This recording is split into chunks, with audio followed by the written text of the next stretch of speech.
Hey everyone, welcome back once again. So I'm going to do another video. This is going to be a video of my top 10 movies of 2024. So I'm doing another video which is very similar to this, so don't get that confused. Basically, I've done a video, or I'm going to do a video depending on when I release these, of my top 10 first time watches of 2024. This is my top 10 movies that were released in 2024, at least according to Letterboxd, I think it is. So I just searched through my Letterboxd to see what my ratings were for the 2024 movies I've watched.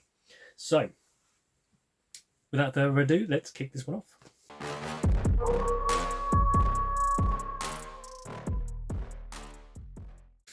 Okay, so slightly bending the rules here a little bit. So my number 10 slot is actually a documentary.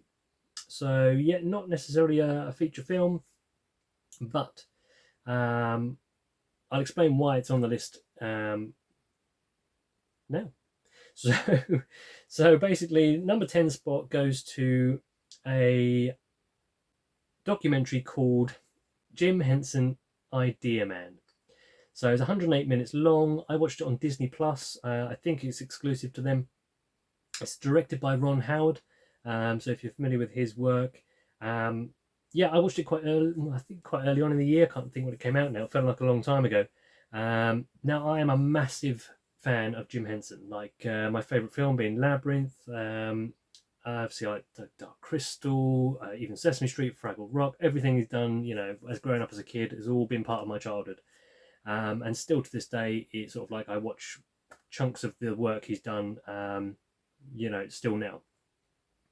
And there's just some sort of connection that I have with Jim Henson and his work that he's done. And the documentary I thought it was really good. It sort of goes through his work, his life. I can't think where it starts, but I think it starts quite far back from memory. It was a really good documentary. The reason it's in the number 10 spot on my list is just I don't know how much rewatch value it's got for me. I feel like I've seen a few documentaries and a few kind of like interviews and snippets about Jim Henson over the years because I've been into him. And it did summarize a lot of those and include a lot of those, adding a few new bits in there as well. So I think because I've seen some of the stuff already before elsewhere, it maybe doesn't have a lot of rewatch. But I would say if you're into Jim Henson or you've liked his work in the past, it's definitely worth a watch. And obviously Ron Howard's directing, so it's a pretty good documentary, to be honest. But yeah, that's the number 10 spot of my favourite movies of 2024. Documentaries as well.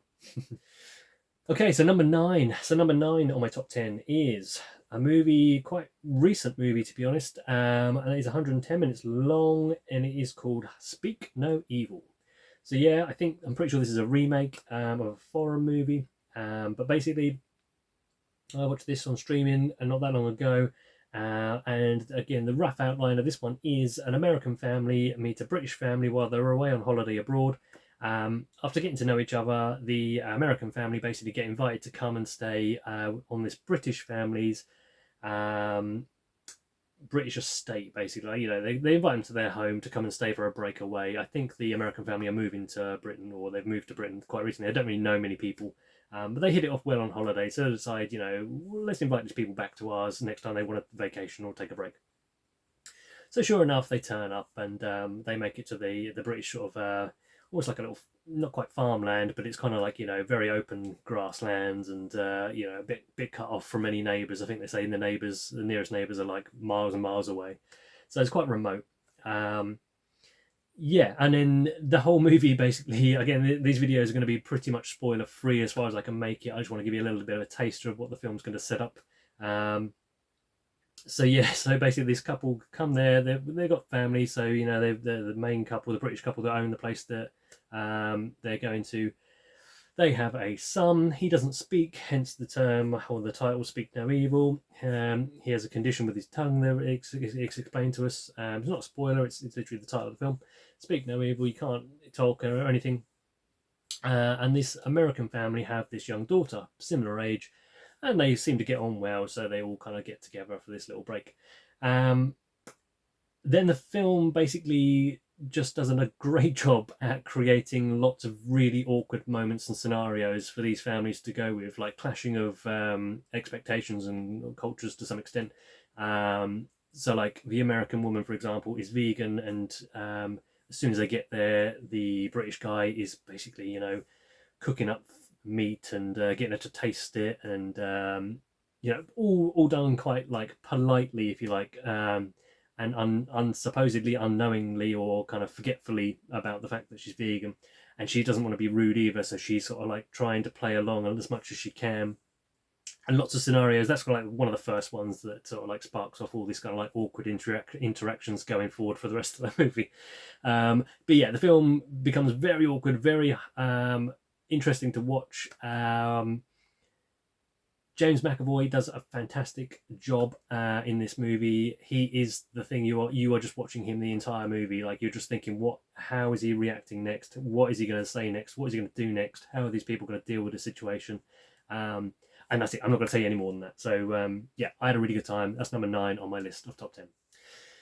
Coming in at number 8. So number 8 is a movie for 102 minutes long, and that is a movie called The Wild Robot. So yeah, The Wild Robot, an animated feature film. Obviously, the rough outline of this one is you are led to believe there's been a shipwreck, essentially. You kind of like, the film starts, I believe, where you see through the lens of a camera / eye of a robot, and it seems like the ship's crashed and there's crates and things everywhere. So we're waking up as this robot character on this island, and the island is basically just full of wildlife, no humans to be seen. So this robot is programmed to help humans and sort of like learn and be very helpful and try and play a good role of sorting anything out and being as helpful as it can, and fulfilling needs of humans as best it can. But when it wakes up on an island where there is no humans and all it is wildlife, it tries to quickly adapt to then try and help and survive alongside these creatures. Yeah, so the main driving kind of like plot line, I suppose, through the whole movie is it ends up discovering this egg, which I think it ends up accidentally, it's crushed its nest. So this is quite a mild spoiler very early on in the film and starts the film off. So yeah, so it finds it's crushed this nest by accident, and the egg obviously hatches. Then it has this little chick to deal with. So the robot is basically trying to work out what this chick needs, and it basically follows this chick all the way through. It's growing up, essentially. So it sticks on this island and it's just trying to work out things. It doesn't sound like much, but it's really well done. It's really well shot, quite emotional in places. My biggest gripe, I think, with it is it's a kids' film, right? So I appreciate why it didn't, but for me, all the sad bits, all the kind of bits that you make you think, oh, I hope this doesn't happen. For me, they kind of do happen, but for a very short time, and then it's almost like, oh, but it's okay now. Whereas, like, maybe I'm a bit too mean-spirited. Maybe I just want it to happen, and that's happened, and now it's like really, really bad. I prefer my movies to have a bit more of a gut punch, but I appreciate it's a PG, it's a PG family movie, so they're not necessarily going to do that. But other than that, that's my only sort of like little gripe I have with it. Otherwise, it looks really good. Like visually, it's stunning. Pretty good storyline. But yeah, number 8 on the list of movies for 2024. Coming in at number 7. So number 7 is Deadpool versus Wolverine. So yeah, I streamed this one. I think it hit Disney Plus fairly recently. I like both characters individually. I wasn't 100% sure how on board I was going to be with it, especially after obviously Logan's finale in the series previous to this. I liked it. I felt it was pretty good. I mean, it was funny. I'll give them that. It was funny. Like, I was laughing along with it. It was, what was it, an hour and 28 minutes, so just over 2 hours long. Lots of funny moments in it. Both guys are really likable. There's not much you can't like about them. There's times gone on, I do feel like maybe it's not one I'm going to go back to as often as some of the other earlier entries into the Marvel universe. Like, I'm talking like original, Iron Man and such. I'll go back to them quite regular. Even some of the Spider-Man, I will go back to it, but maybe not as much as some of the others. really, really funny. That's the main thing. Like, it was hilariously funny, as you'd expect. Yeah, it was good. It was good. So, coming in at number 6. So number 6 was a bit of a slight surprise for me. I'd heard this movie was an A24 movie, which 9 times out of 10 I'm generally interested in. And it seemed to be getting a fairly good reviews from a few people I sort of know in the community. So I was intrigued to check it out. I think I saw a trailer and it looked interesting. So it's one of the rare times I picked it up. I think I picked it up brand new. So yeah, I don't normally buy on new on release necessarily. For like, especially for like a generic edition, like a standard edition. But I did with this one. I had a good feeling. And that is a movie called Love Lies Bleeding. So yeah, if you haven't seen this one, again, a little bit of a sort of idea of what you're getting into if you do want to check this one out. This is a movie about a female bodybuilder who arrives in town and befriends the gym manager called Lou. As they get to know each other, the pair become a bit more sort of tangled up in Lou's criminal family. So the gym manager, basically, she's got a bit of a sketchy past that is not fully revealed at the start of the movie. Her dad isn't there, he's potentially a shady character to be around. But these two hit it off and they get on really well. The one thing I would say about this movie, I enjoyed the whole thing. But there does come a point in the movie, I think towards the sort of start of the third act, or sort of towards the middle of the third act, where some people, it will lose them. I think you're either gonna be, there's something happens and you're either all in still, or you go, nah, that's it, I'm done. No, not buying it. So yeah, I won't spoil what that is, but yeah, something happened and I went, okay, didn't see that coming. And then when it happened, I watched it and thought, yeah, I think I can get on board with it. I think I like it enough to get on board. So yeah, I do like it. I liked it a lot. I thought it was really well done, quite original. Yeah, I had a really good time with it. So that is number 6 on my list, and that is Love Lies Bleeding. Just squeaking in a little bit ahead of that one is a movie that's 92 minutes long, horror movie again, and that is a movie called Sting. So yeah, I heard a bit of traction picking up on this one as it came out.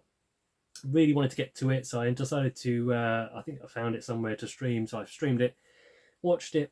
I had a really good time with it. It's one of those films, again, I don't think it's going to be for everyone. I don't think it's an amazing film by any means. It just ticked all the boxes for me personally. So yeah, this one is essentially like a creature feature for the modern day, about an apartment block that's hearing all these strange noises. And yeah, it's a spider. Everyone knows it's a spider movie. I just had a really good time with it. This young girl kind of takes this spider in, and yeah, it starts wreaking havoc around the place. Not much more you can say than that. I just thought it was really, really, really good. I really enjoyed that one. It'll be one I go back to quite regular. Like I say, it's not going to be for everyone. It's not the best movie in the world by a long shot. I just had a really good time. Cool. So let's go to the next one. So number 4 on my list. So I think it's pretty much all horror-based movies from here on out. So it shows how much I enjoy my horror movies. So number 4, this one was probably one of the biggest ones that got a lot of traction when it got released, and a lot of hype built up about it. So I think I picked this one up quite new.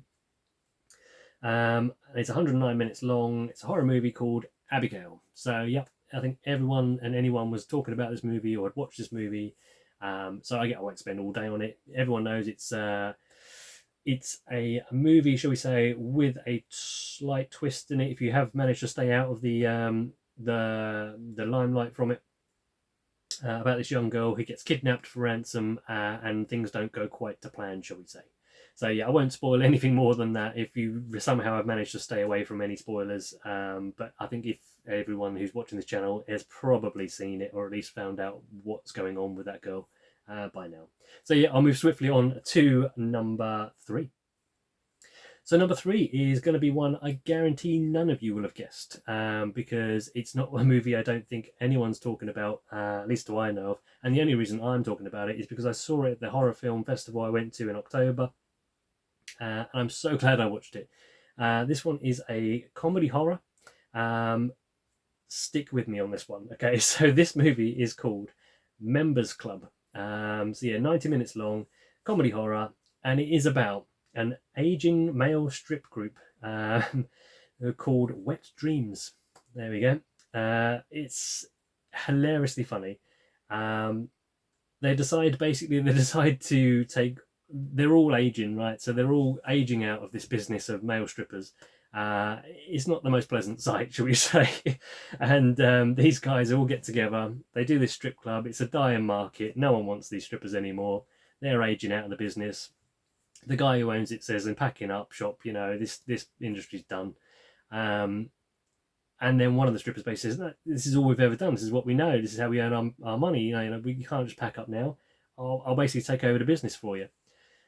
So he sort of makes a deal with him and says, you know, if you can do X, Y, and Z, then, you know, I'll gladly sell you the business or do whatever, you know, you can take it over.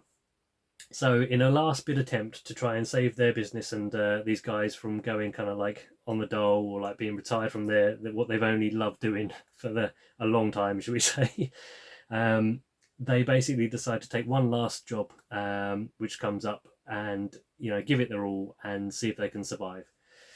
So I don't know how much to spoil on this one. So basically, I'll tell you, it's a comedy horror, okay? So it's not all about this thing. If you think the best way I can explain this movie without spoiling it is it's the Full Monty meets Night of the Demons. Let me show you which one I mean. Night of the Demons. Night of the Demons. So yeah, it's sort of the Full Monty meets Night of the Demons. Now that doesn't sound like a movie that anyone's asked for or would need, but it's number 3 on my top 10 list of 2024. Oh, there are some characters in here that are just hilarious. I apologise, I can't think of the guy's name now. There's a lot of faces in here you kind of half recognise from places over the years. A guy with big, strong glasses. Oh, he was hilarious. He cracked me up constantly through the whole film. Probably my favourite performance. Maybe of the whole year of any film. Like, he was fantastic in it. Yeah, obviously it doesn't take itself too seriously. It's about a male strip group that are aged out, that are going to do one last job, which, let's say, doesn't turn out as they hoped. There is a cameo by Peter Andre, of all people, in this film. Never seen a horror film with Peter Andre, to my knowledge, so that's something for the bucket list I didn't know I needed ticking off. I'm going to leave it there. If you've either turned off by now or you're waiting for more. If you're waiting for more, go check out this film. I don't know if it's got a physical release. I hope it has, because I want to buy it. I'm pretty sure it's out on streaming though, so I'm pretty sure you'll find it online somewhere. Yeah, that's number 3 on my list. That is Members Club. Okay, so number 2 on the list, The Penultimate Place. Fairly recently watched this movie to record in the video. 105 minutes long. Again, it's a comedy horror, I'd say. And that is Beetlejuice. So I went into this movie with low expectations, shall we say. You know, when they try and revive these franchises from the 80s back into the modern day, it rarely goes well. And it rarely goes well enough for me to say I really enjoyed that. It's normally a case of like, it was okay, I liked the nostalgia stuff about it. But with Beetlejuice, maybe because I went in with such a low expectation, I had a great time. I thought it was funny. I thought it kept most of the a lot of the charm, shall we say. It had enough throwbacks that were quite subtle if you hadn't seen the film, that you wouldn't necessarily know they were throwbacks, all the way sort of scattered through and peppered through the film. I heard a lot of people say that there's too many things going on. There's a lot of spinning plates, like a lot of storylines going on. I thought there was enough. I thought there was just enough storyline and enough spinning plates that all kind of like made the whole plot work together. Personally, it worked for me. I thought Bob was the best character in a film probably this year. Hilariously funny. Loved the way it was shot. I loved that it still had that feel and the look of it. Now, this slight disclaimer, I haven't rewatched I haven't rewatched the original Beetlejuice for a long time. I do have it on 4K and I do want to go back to it since watching Beetlejuice. But yeah, I used to watch the original movie as a kid many times. Like, it was another one of those VHS staples that I had in the drawer that just went in the player constantly. So yeah, I have a big nostalgia hit for Beetlejuice anyway. But that aside, I had a fantastic time with this film. I thought it was hilarious. I think the fact that they brought the cast members back was a massive plus. Quite enjoyed the storyline. I did. One gripe with it is if it was meant to be a twist or it was meant to be a reveal. I think it was meant to be a twist or a reveal. For me, it happened. There's something that happens quite early on in the film with the young girl character, and as soon as it happened, literally the seconds it happens, I guessed the reveal or the twist that was going to be like instantly, and I thought, well, I don't. It's so not well hidden. I thought maybe it's not meant to be a twist, so maybe correct me if it's not meant to be a twist. But I feel like there was something that then later on gets revealed down the line as a bit of a, oh no, who would have guessed? But no, I definitely guessed it like instantly. I was like, well, obviously that's something, but I won't spoil it if you haven't seen it. Anyway, enough waffling. Let's get on to my number one film of 2024. Okay, so the number one spot of 2024 for everything I've watched this year, that's released this year, of 2024, goes to The Substance. So yeah, again, another one that had got a lot of good press coming out. I'd heard a lot of good reports. Sometimes that damages a film for me. Like I hear too many good things and my expectations are so high when I get into it. And then when I watch it for myself, I'm just so underwhelmed and so disappointed. But I watched this movie when it hit streaming and it gave me everything I hoped to get from that movie and more. Absolutely everything. And I thought it was fantastic. It's my highest rated movie on my Letterboxd for this year, for a new watch anyway for this year. I can't wait to own this on disc. Like this is the one that I want to be buying like day one purchase. I'm sure again a lot of people would have checked this out by now because it's got such a good hype behind it. It's essentially a body horror. So if you think sort of like Cronenberg style body horror with a Black Mirror episode merged together, perfect, absolutely perfect. Yeah, I mean I'll go into a little bit more, but I don't want to spoil too much because I went in as blind as I could, and I think that helped maybe. But obviously everyone pretty much knows Demi Moore's in it. So Demi Moore has this, she's aging out of her career, she's becoming the age she is, and now no one wants to view her as such in terms of the business she's in. She's a washed up sort of ex-star, so she decides she wants to try and do something to change that. That's all I'm going to say. And it turns out to be quite a really, really good, not quite a good, a really, really good sci-fi body horror. So yeah, that is my number one film of 2024, The Substance. So that is it. So again, another almost half an hour long videos or 25-minute long videos, but that is the whole list, top 10 list of 2024 movies for me personally. I haven't seen every movie released this year, so there's bound to be stuff in there that is probably better, or you may have liked more, but obviously it's all personal opinion. So please let me know down below what was your number one spot, or do a video. Let me know you've done a video and I'll go check it out as always. Thanks for watching, guys, and I'll see you next time. Bye.